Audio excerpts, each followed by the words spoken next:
Be ready. Start. In this connection, it is, however, necessary to bear in mind that the past conduct or antecedent history of the person on which the authority purports to act should ordinarily be proximate in point of time and should have a rational connection with the conclusion that the detention of the person is necessary. It would, for instance, be irrational to take into account the conduct of the person which took place 10 years before the date of his detention and say that even though after the said incident took place nothing is known against the person indicating his tendency to act in a prejudicial manner. Even so, on the strength of the said incident, which is 10 years old, the authority is satisfied that his detention is necessary.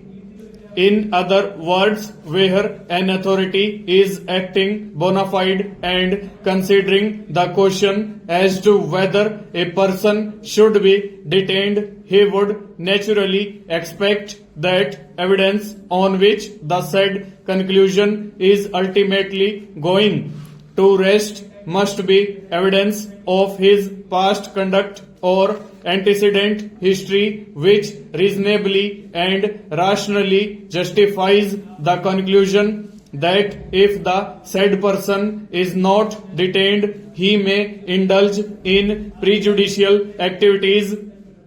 We ought to add that it is both inexpedient and undesirable to lay down any inflexible test,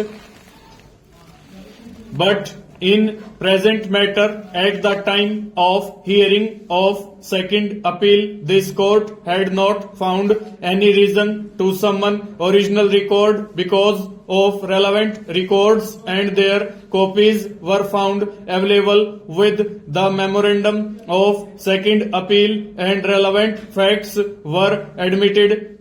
Parties were afforded opportunity of hearing and the impugned order was passed on merits after appreciating the arguments of the parties.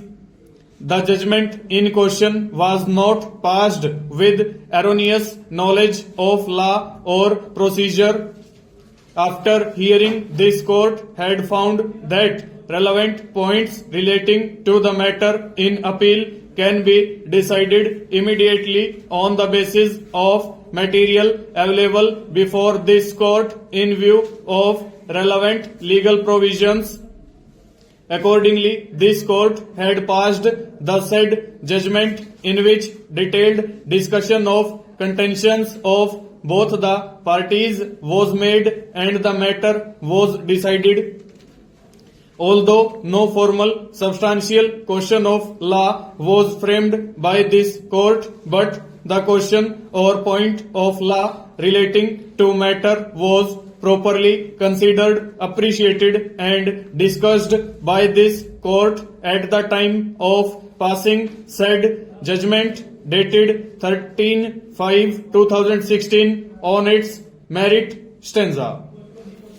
In view of the above, the claim of PW1 that she was present at the place of incident at the time of the actual assault and she had seen that the accused appellant pressing her neck with a shawl which resulted in her death does not appear to be true.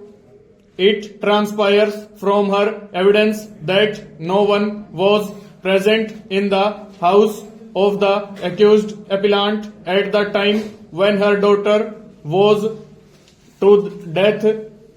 Over.